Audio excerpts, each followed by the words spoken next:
ఒకడు పరుగున ఈ యోబు అనే పెద్ద మనిషి దగ్గరికి వచ్చాడు.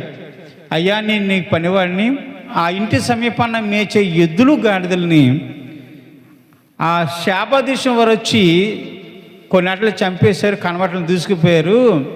ఈ పనివారిని చాలామందిని చంపేశారు, మిగిలిన నేను ఒక్కడిని నీకు ఈ విషయం చెప్పడా పరుగున వచ్చానయ్యా అని అతను ఆ వ్యక్తి దగ్గర చెప్పాడట. చూడండి, గాడిదలు ఎద్దులు పోయాయి అంటే బాధ. మరి ఎద్దంటే వ్యవసాయ భూమి దున్నటానికి ఉపయోగపడేది, గాడిదంటే దూర ప్రాంతం ప్రయాణం చేయడానికి ఒక సాధనం. ఇప్పుడు మన కార్లు ఎలాగ ఉన్నాయో అప్పుడు గాడిదలు అలాగే ఉపయోగించుకునేవారు.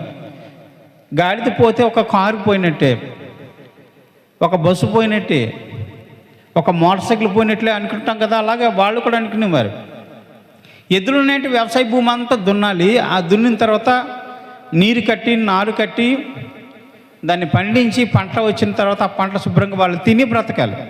దానికోసం ఎద్దులు గాడిదలు వాడబడేవి. ఈ ఎద్దులు గాడిదల్ని శాపదేశం వారు తీసుకుపోయారని చెప్పినప్పుడు ఆయన మౌనంగా ఉన్నాడు. ఇంకొక అతను పరిగెట్టుకుంటూ వచ్చాడు. అయ్యా, ఆకాశము నుండి దేవుని అగ్ని పడి నీ గొర్రె మందలన్నిటి మీద పడి గొర్రె మందలన్నీ రగలబెట్టేసింది. అగ్ని పెడితే అంటుకుపోతాయి కదా, అంటుకుపోయినాయి. ఆ బొచ్చు అంటుకుందంటే గమ్మును వదిలిపెట్టదు. ఆ బొచ్చు గొర్రెలన్నీ కూడా కాలిపోయి దేవుని అగ్ని రగలబెట్టినప్పుడు ఆ గొర్రెలన్నీ చచ్చిపోయాయి. మిగిలింది నీ పనివారు కూడా చాలామందికి చనిపోయారు. నేను ఒక్కనే తిరిగి పరుగున వచ్చాను, ఈ విషయం నీకు చెప్పడానికి అని అతను కూడా రెండోవాడు చెప్పాడు. మొట్టమొదటిది గాడిదలు ఎద్దులు పట్టుకుపోయారు. రెండోది ఈ దేవుని అగ్ని కురిసి గొర్రెలన్నీ రగలబెట్టదు. మూడోది ఏంటంటే కల్దీల సమూహము. కల్దీలు అంటే ఇరాక్ దేశానికి సంబంధించిన వారు, ఇరాకీయులు. దాన్ని బబులోను దేశస్తులు అంటారు. ఆ ఒంటెల సమూహం ఎక్కడైతే ఉందో వాటి మీద పడ్డారు.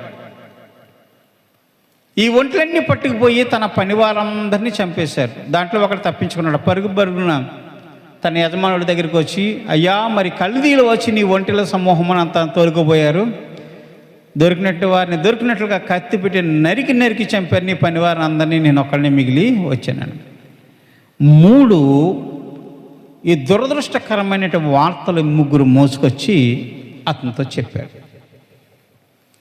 4వదిగా ఇంకొకడు పరుగున వచ్చాడు. అయ్యా, అరణ్యములోంచి సుడిగాలి ఒకటి వచ్చింది. ఆ సుడిగాలి నీ పిల్లలు కూర్చున్న ఇంట్లో మరి వారు ద్రాక్షరసం తాగుతూ భోజనం చేస్తున్నప్పుడు అరణ్య ప్రాంతంలో వచ్చిన ఆ సుడిగాలిని 4 మూల నుంచి కొట్టినప్పుడు ఆ ఇల్లు కూలిపోయి నీ కుమారులు కుమార్తెలు అందరూ చనిపోయారు.